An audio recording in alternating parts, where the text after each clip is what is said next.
Greetings, everybody. Welcome back. Hello, Patrick. Feel free to chime in whenever you get, signed in. Hope everything is going well.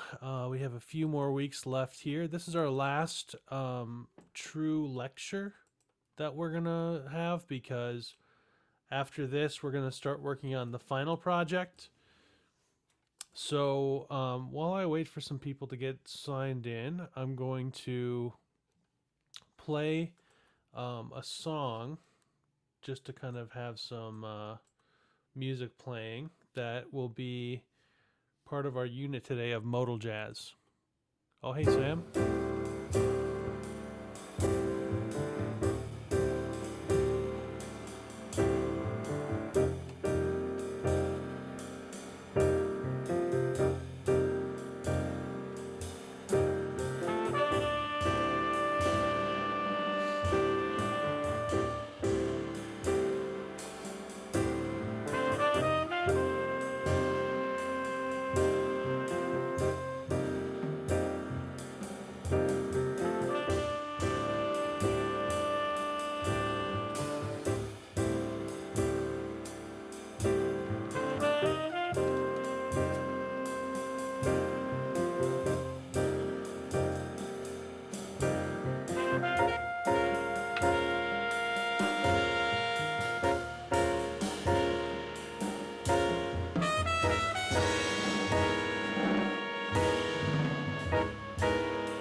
All right, so greetings, Daniel and Eric. Thanks for joining in. Okay, so like I said, this is our last lecture of a unit of a style of jazz improvisation. And I think this unit will really tie things together for us because so far we've done a lot with chord tones and a little bit with putting licks in all 12 keys and analyzing chord progressions and things like that. This is going to kind of complete the circle and bring us into more of a modal jazz concept. So that will be our next step here. What we need to really work on as jazz players is we need to work on improvising using not only chord tones and melodic ideas based on the head of a tune, but we also need to worry about what's called the modes or scales of a tune. So we've done a little bit of this already with rhythm changes where we said, on the original progression, let's see, try to pump up the volume here. Oh, hey, Catherine, good to see you here. Nice. Hope you're doing well. Okay, so B flat major 7, G minor 7, C minor 7, F7. So all those are diatonic, meaning the mode we use is B flat major. So that means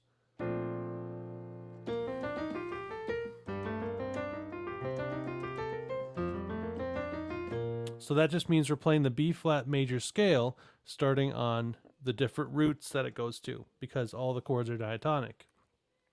So we've already done some stuff with modes.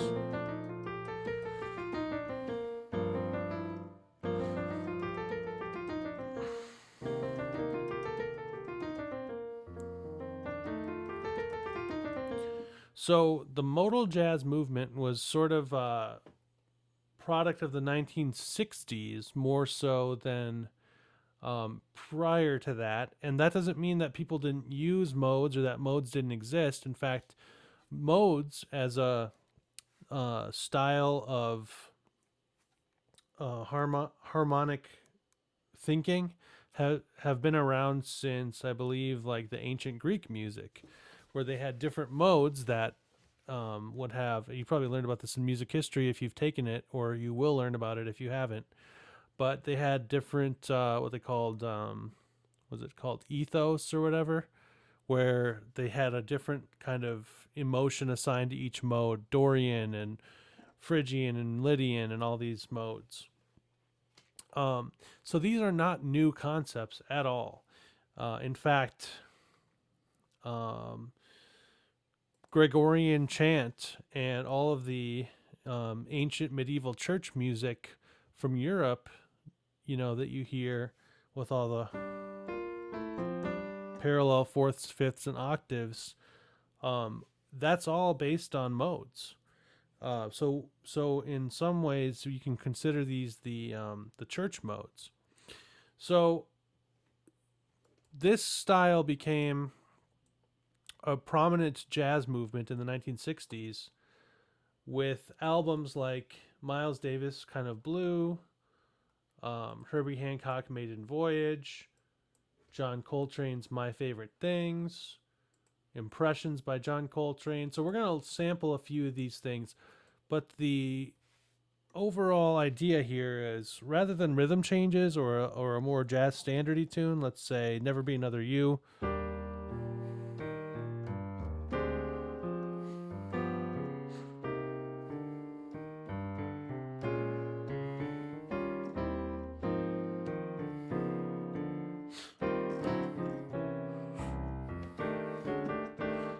something like that.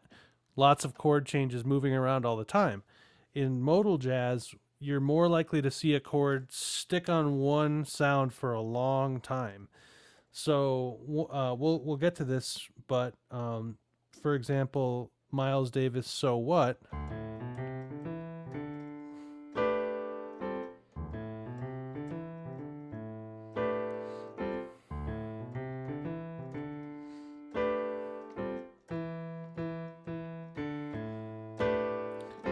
It sticks on D Dorian mode, which is the second mode of a major scale. We'll kind of get to this in a second here. But the Dorian mode is a minor scale with a raised sixth. 1, 2, 3, 4, 5. Normally it would be that, but instead you get that. So it's a little bit of a brighter scale than the natural minor, which is instead. So what this means is that you still have a walking bass line and a swing feel.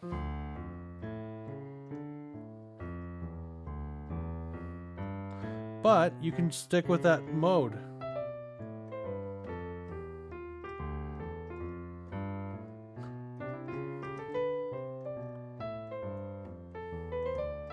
So this is a really nice style for learning how to improvise over modes, because they actually give you quite a bit of freedom to roam around the modes and explore, as opposed to having a bunch of fast chords that change. So let's just listen to Miles Davis' So What, which is the tune that I just mentioned, and then we'll get an idea of the form. And I'm actually going to pull up a lead sheet while we listen so you can see, and these will be in the Canvas after class. I'll put these in there. Let's see. I've had to transition all my class from last year to Canvas from D2L. Okay, so let's see. I'll pull up the bass clef part. Let's see. Okay. There we go. So hopefully you can see that. If you could share your listening observations in the comments or in the chat, that would be terrific. Okay, so here we go. Miles Davis, so what?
Thank you for letting me know. Sorry about that.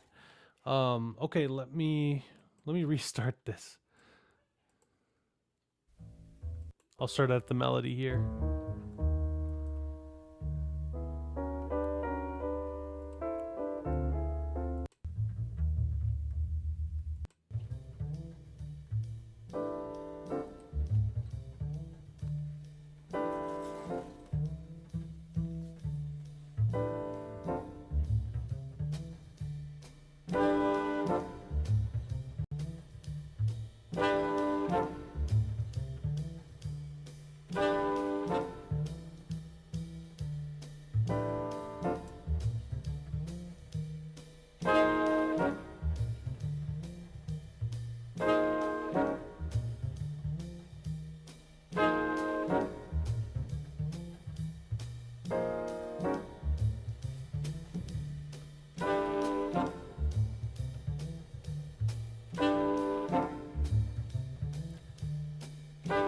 Is that better? Can you guys hear it now?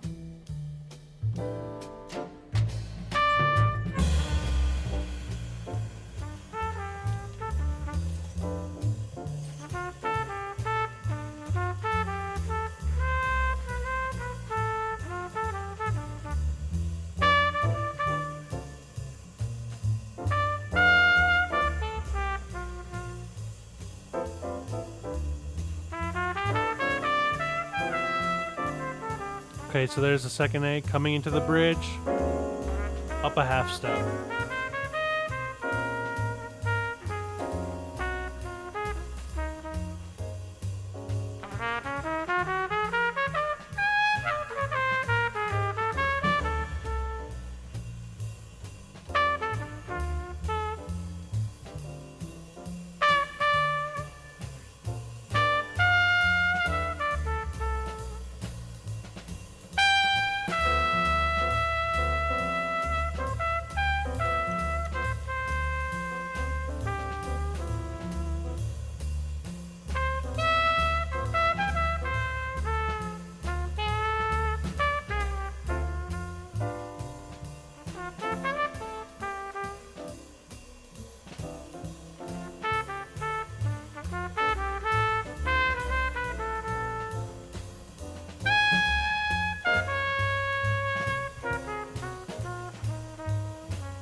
Okay.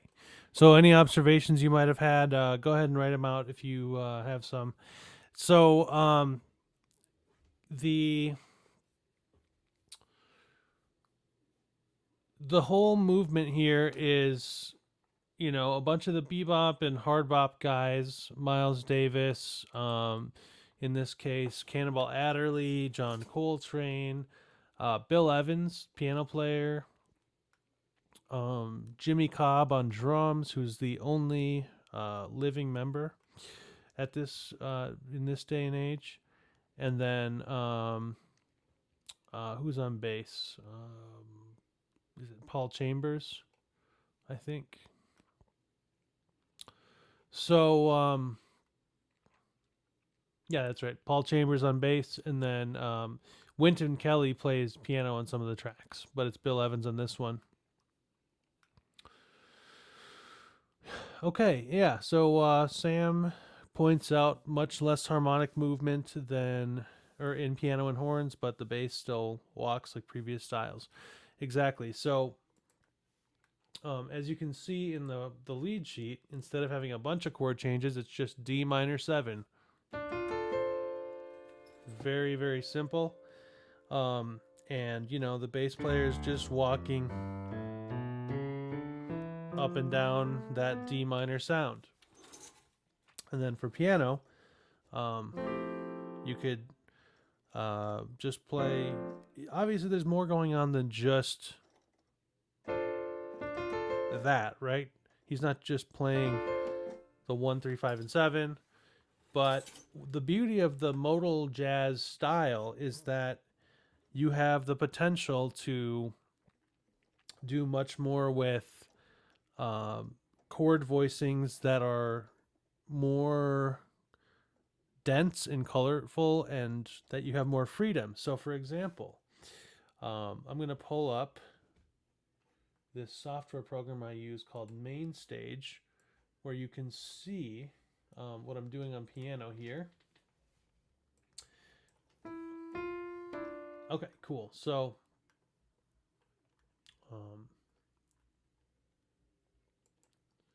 here we go. So here's the voicings for the horn players is.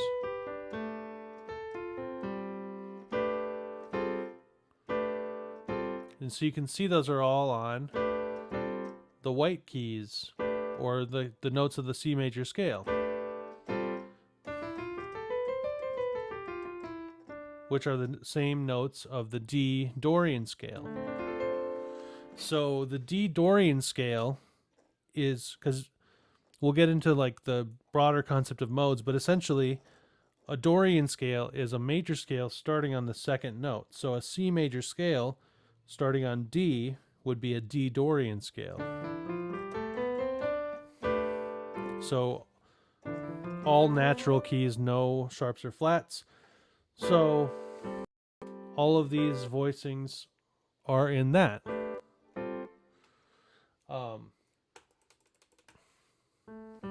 Nope, I'm getting a little freezing up here. Hopefully that gets fixed. Okay. So because we know that over this chord we can use all these notes of the C major scale or the D Dorian scale, we can actually play any combination of these we want. So now we're not just limited to kind of this third, sevenths, you know, chord tone type thing, but we can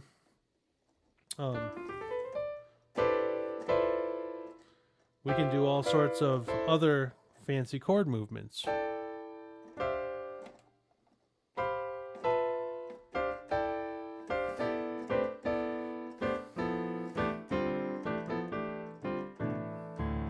So anything within that scale you could put together. You could put dissonant voicings.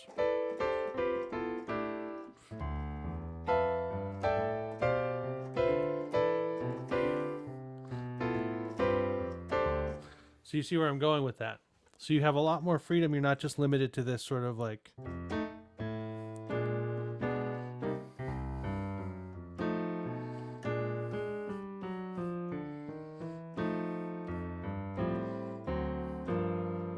chord tone style of improvise or of comping, but you have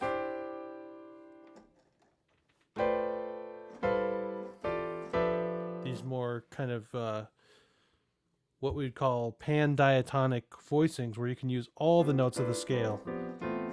So that's the advantage of modal jazz.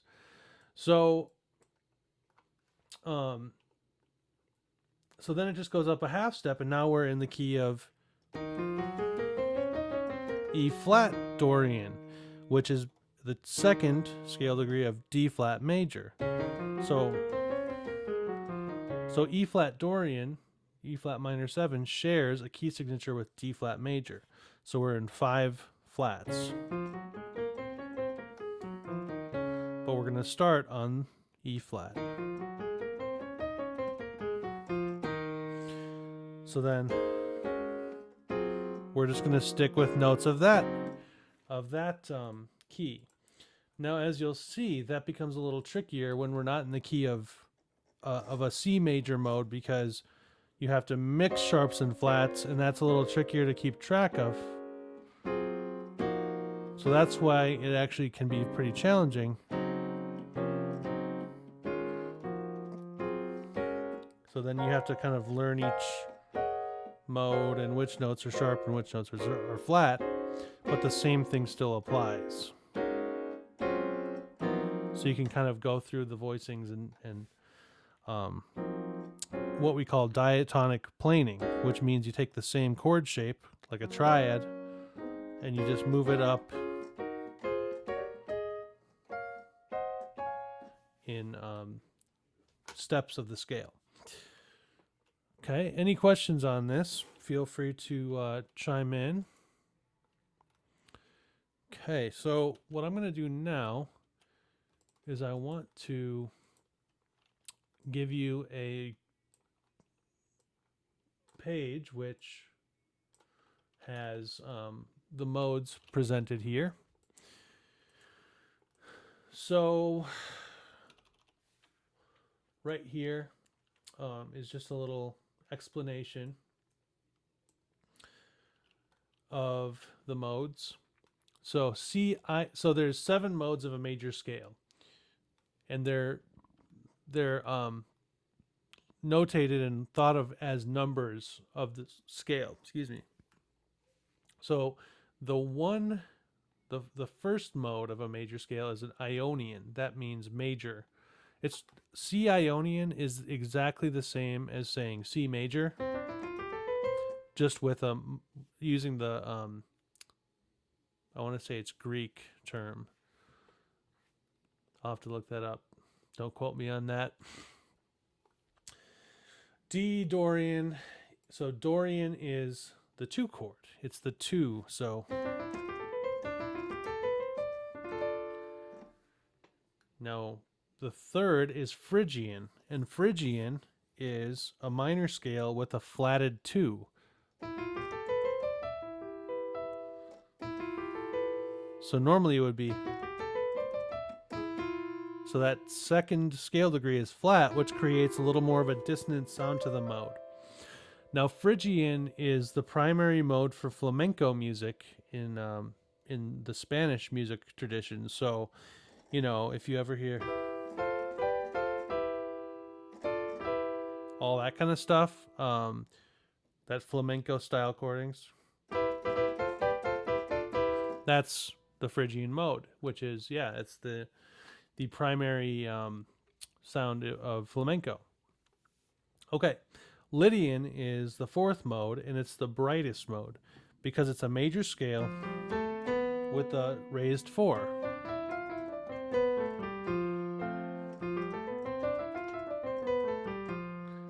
So normally it would be a perfect 4th, but instead it's a sharp 4th. And that basically means that becomes a leading tone to the 5th. So we'll go through some different songs that fit each mode in a second here. But G Mixolydian, so that's your dominant scale. So whenever we have a dominant seventh, so if you would put this over a chord, you would think of it as a G7 chord, G dominant 7. So anytime you're finding a Mixolydian scale or a scale that fits over a seventh chord, which is really probably the most common chord in jazz, you're going to be using the fifth mode of whatever major scale that is. So if we have, let's say F7, we're going to use 5, 4, F. We're going to start on F, 5, 4, 3, 2, 1. We're going to use B flat's key signature to find that mode. Aeolian is just what we think of as natural minor. It's just the relative minor of a key.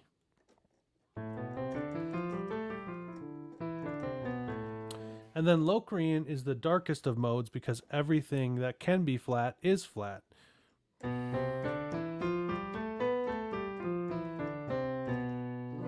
And these Locrian chords, or a Locrian scale, is mostly used over half diminished chords, or another way of saying half diminished would be minor 7 with a flatted 5. So there's your 7 modes. Okay, so let's go over some of the different sounds that we might use to associate with the modes. C Ionian is just major, so any major scale thing you can think of. Twinkle, twinkle, little star, how I wonder what you are would be a good one because it makes use of that fourth. Okay, D Dorian, I would think of as green sleeves because it's got that minor triad with a raised 6. And I would think of Dorian as being somewhat of a folksy sounding mode. It kind of sounds like a lot of classic folk music. Phrygian, like I said, think of it as the flamenco sound. Lydian is kind of an interesting one because, like I said, it's really bright. It's very hopeful sounding because of that raised fourth, and this is a scale where everything that can be raised is raised. So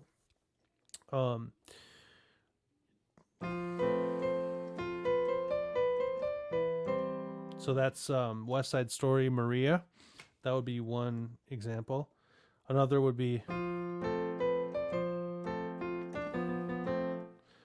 the Simpsons theme song, if you've ever watched that show. So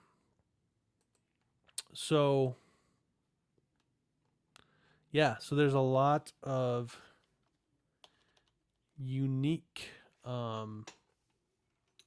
stuff that is very specific to the Lydian mode.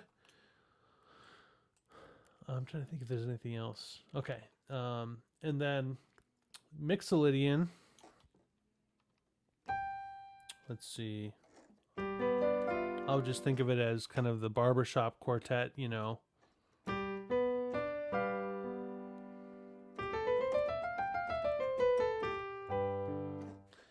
And then Aeolian, anything minor, you know. I don't know.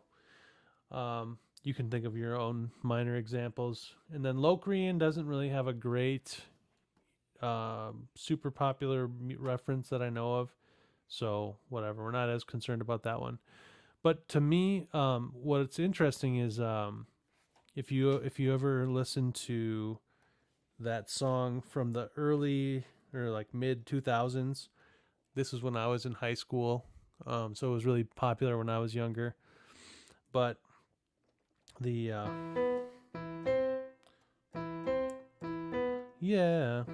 that Usher and Little John, Yeah, that's it's got a part in there that's Phrygian.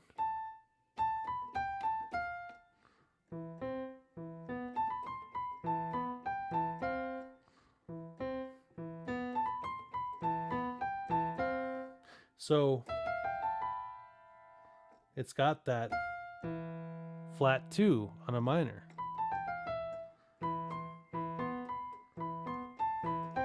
Or no, that's wrong. So, anyways, interesting. Um, yeah, thanks for the encouragement, Patrick. Yes. So, okay, so that's the concept of modes. So, if you choose to do so what,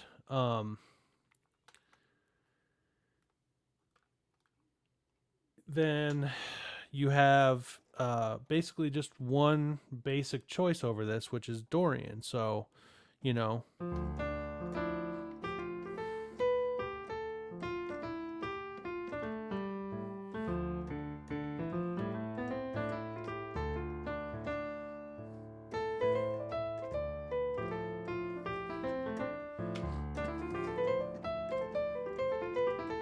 and this is great. I actually have some of my younger students who are just learning about jazz practice over tunes like So What, because it's such an easy thing. You can just teach them the notes of the scale, and then they can just walk up and down the scale. Now, you guys can get more creative with it. You can do things like triads of the major scale, or of the Dorian mode, or you could do thirds, or you could add chromatic notes.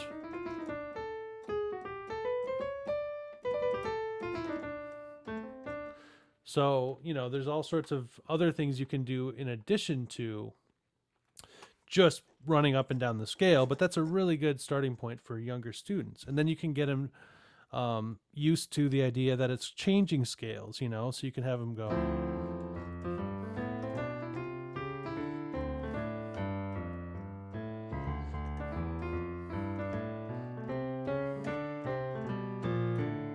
Change modes.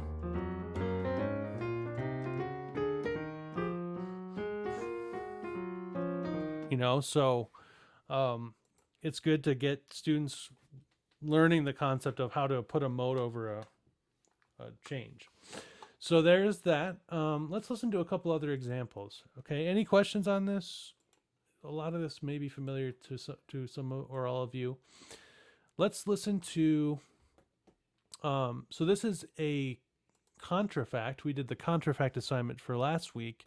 This is a contrafact of So What, and it's called Impressions by John Coltrane. After the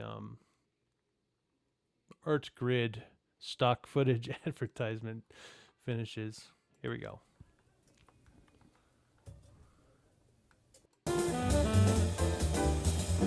All right, here we go.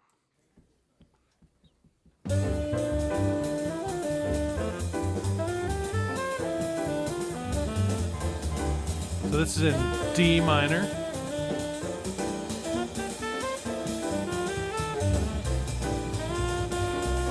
E flat minor.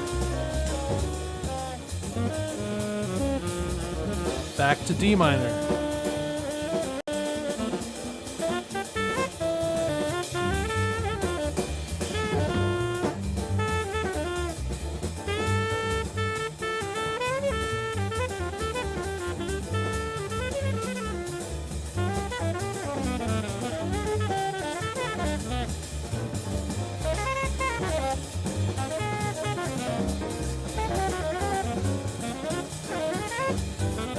So as you can hear, a lot of musicians use the modal style as a way to get past the idea of just shredding chord changes, and more exploring the sound of a mode up and down in different ways and pushing the energy, so that we're not just limited to let's try to hit all the chord tones and try to be accurate harmonically. Now we have all this freedom, and we can start building our solos differently in this more intense way. So Coltrane was sort of like the guy and his band to do this. His band was this famous quartet. He was on sax, of course, Elvin Jones on drums, McCoy Tyner on piano, who recently just passed away, and Jimmy Garrison on bass, who has been passed away for a long time, but whose son still plays bass professionally and is a kind of a world-class bassist. So, yeah, really interesting stuff. McCoy Tyner was known for doing these fourth-based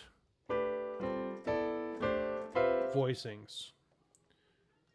So if you can see this, perfect fourths stacked up on top of each other. And then he'd do like a power fifth in the bass line, kind of like a rock musician, but many decades before. I guess rock was going on in the 60s, but more like, heavy metal style 1 and 5, except much different because it was obviously a different style with a much different timbre. But it still gets that same effect that a rock guitar gets, right? With that power fifth, just really kind of powerful sounding.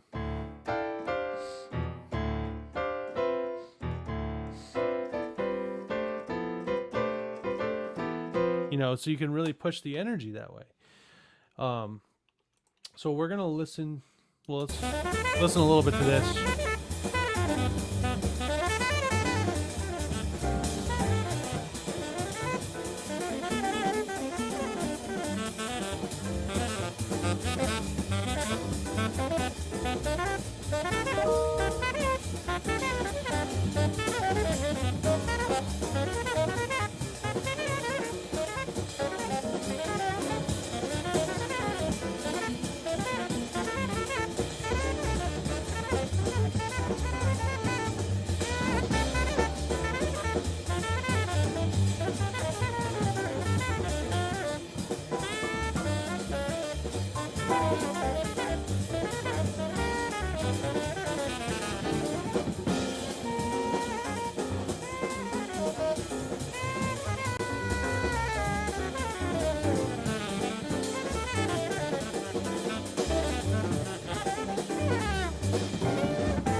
All right, so this is a 15-minute recording, so we're not going to listen to the whole thing. But again, these are just there for your enjoyment. I'll make a compilation of these and put them up on the canvas after the class. But yeah, so you can hear that it allows the musicians to really push the energy to a different level. So that's really cool.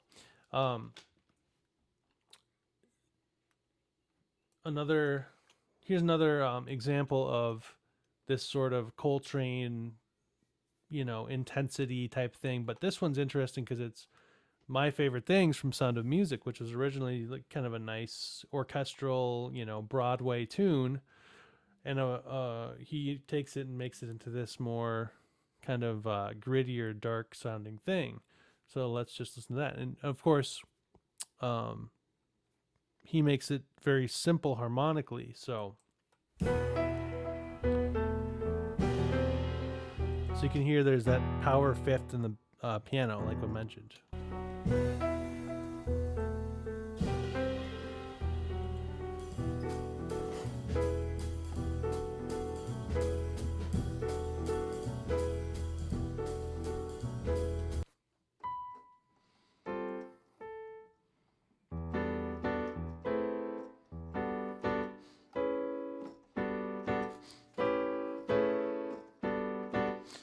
So he's playing these voicings. A little more harmonically sophisticated because he's going from an E minor 7, actually an E minor 11 to a F sharp minor 11.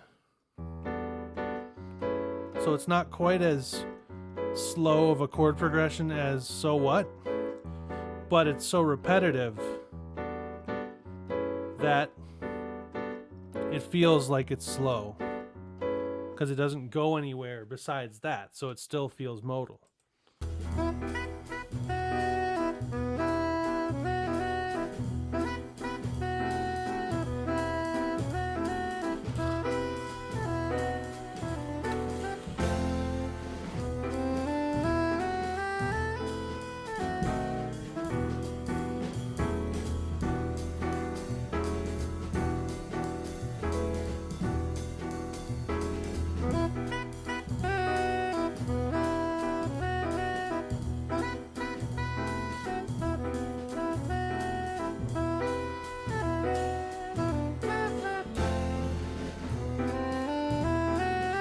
So even though there's some chord movement in the piano, the bass is just pedaling on a low E. And a pedal point is where you just hold one chord over and over and over again, and other chords move. So that's another thing that people do in modal jazz. Now they switch to a major mode.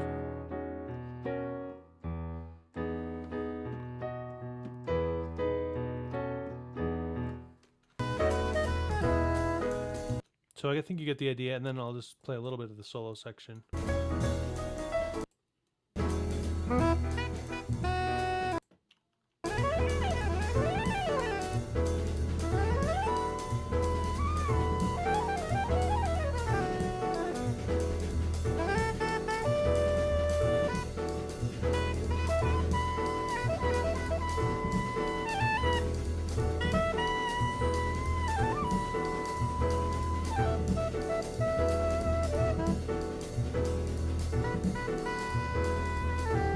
So they're just letting it just vamp, and then they're just building it up and kind of interacting over it. So this in a lot of ways is kind of the beginning of, well, the 60s in general is kind of what we would call modern jazz. And that could encompass anything from this sort of style to more free jazz to more complex chord changes. But anyways, it's more of a modern concept of improvising rather than more bebop, which is kind of very much based in tonal harmony and a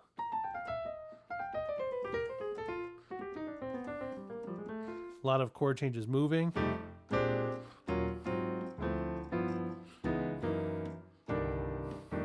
This is more about, how much can you get out of one sound,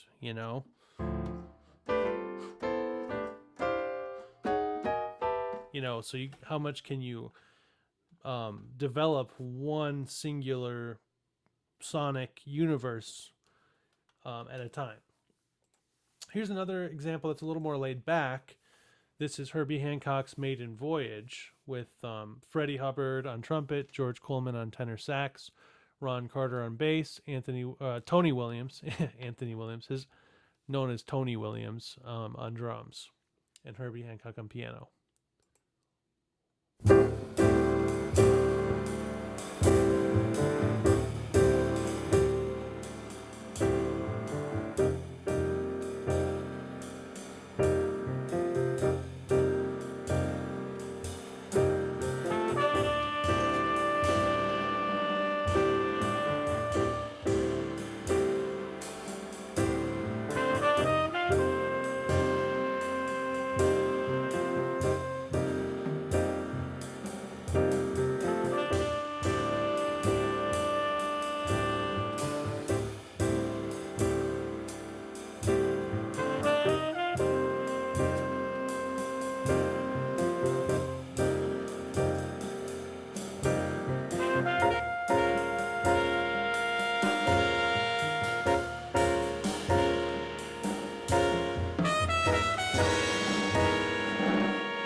So there it is. It's just a bunch of really long chords.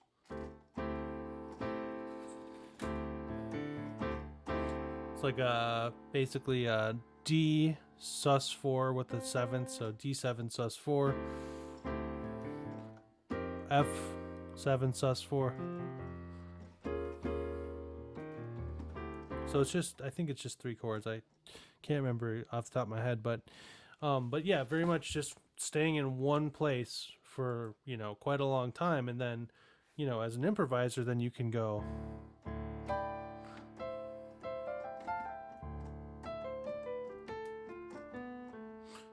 You can really develop your solo.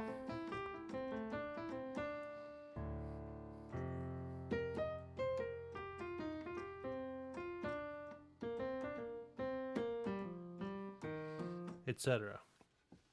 Okay, so hopefully that all that makes sense to you guys. Okay, so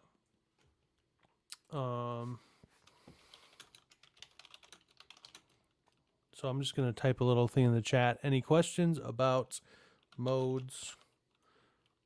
How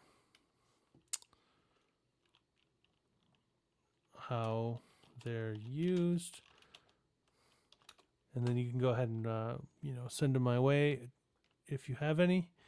Otherwise, let's look at the assignment now, which it's not up currently on Canvas, but I'll put it up directly after class.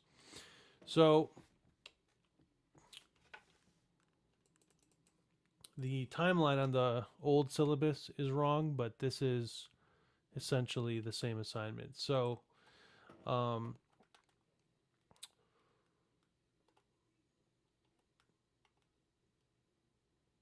okay, so the assignment is label a modal jazz lead sheet with the associated modes for each chord. Record a performance of the modal jazz tune, including improvisation. Use modes associated with the tune's harmonic progression.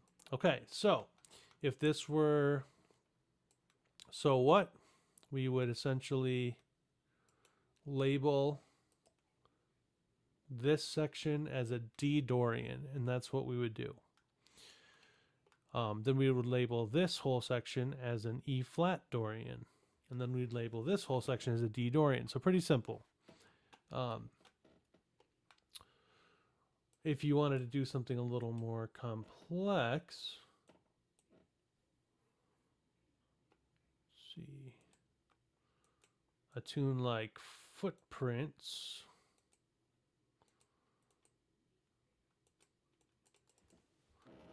by Wayne Shorter, excuse me, C minor 11.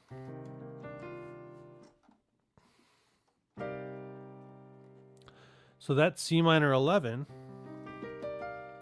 is basically the same assumption as a C minor 7 in terms of what mode you use. So you're going to label that as C Dorian. So once you get to F minor 11, then you're also going to use a Dorian. So it's going to be F Dorian. So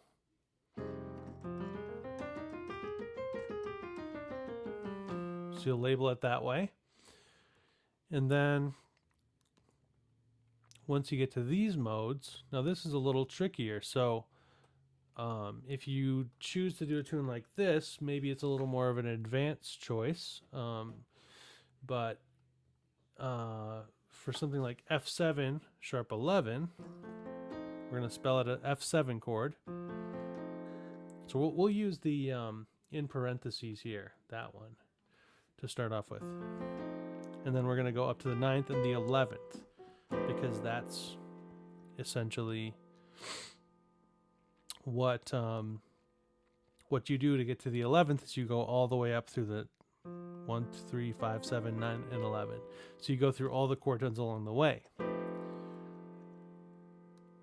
So what you do then is you crunch it all up into an octave. So you bring the G, which is the 9th, the B, which is the sharp 11th, into the same octave, and then you're given. And then all you have to do is fill out that 6th. There's your mode. Now we're going to call that Lydian dominant because it's a Lydian scale for the first 5 notes, and then it's got a flat 7, so it's dominant. So a tune like this has a lot more complexity to the changes, and this is more of what I would probably consider in like an advanced improv class. But if you're game to try to do this, that's totally awesome. This would be a next level type thing. F sharp minor 11 flat 5. Let's take a look at that one. So, um, so we're gonna do 1 3 5 7. Now, normally on a half diminished, we don't really use the ninth, except we will, if we do use it, we'll use a raised ninth. So that's our scale once we crunch it all up. So it's like, it's almost like a Locrian scale, but it's with a sharp 2. So a lot of these tunes with more complicated changes, like Wayne Shorter's music is really complex with the way that the chords are set up. You can really get, graduate level with the way that the modes are used. So if you're really comfortable with the stuff from like So What or excuse me, got to sneeze. Okay, passed. Disappointing. It's always disappointing when a sneeze doesn't come to fruition. Okay, so yeah, so if you want to do something a little more complex, and even if you get it wrong, but then you learn from me correcting it, then go for it. I won't take off points just because you tried and it wasn't correct. I'm just gonna correct it so that you can learn from it. But that's essentially the idea. Okay, so I'm gonna upload some lead sheets into the Canvas, and then I'll send an email with an update and a link to this lecture. And I'll also also put some other links to tunes and different, maybe some web pages that explain this stuff more in detail up on the Canvas as well. Okay, so yeah, then you'll just record it and stuff like So What. They have plenty of play along tracks on YouTube, so go ahead and use those with your modal jazz assignment. Okay, so if you have any questions, I'm here. Send it my way. You can always ask a friend if you have questions about some of the modes. If you have friends that are really good at this stuff, and you're feeling a little uncomfortable. But yes, that's basically the idea. All right, so and then looking ahead, the final project will be a transcription project or a pedagogy project. So you'll either teach a lesson on jazz improv, or you will do a transcription of something and present on it. And I'm still deciding how I want to do that with the whole online thing. Do we want to do like a Zoom, or do you want to just make a YouTube video where I can just watch you explain it and present? Maybe that one, because then it allows everyone to have their own schedule. And then maybe I'll hold maybe we can have like a final exam period where we watch all the videos, and then whoever wants to kind of do the final thing can do that. And I won't make it required, but it'll just be kind of, if you want to do a little last hurrah with the jazz improv class, we'll do something like that. So we'll just enjoy watching the work of our peers. So next week we'll start working on that, and I'll explain the project, and we'll go through, how to transcribe a tune and what benefits there are. We'll also talk about the possibilities of doing a jazz education project instead. So there's the two options that you can do. So start thinking about that if you have some solos you want to transcribe, or if you want to practice doing a lesson plan on a jazz concept. I think both would be really valuable for any of you guys, depending on what your interests are. So, okay. I think that's all I have for you. So what I'm going to do is I'm going to log off here, and then I will immediately after this upload all the stuff you'll need for this week up onto Canvas, and we will go from there. All right. Take care, everybody. Have a good week. Enjoy the beautiful weather. Stay safe and healthy and distant from people that you don't know. And, hopefully we can all get through this as soon as we can. All right. Take care.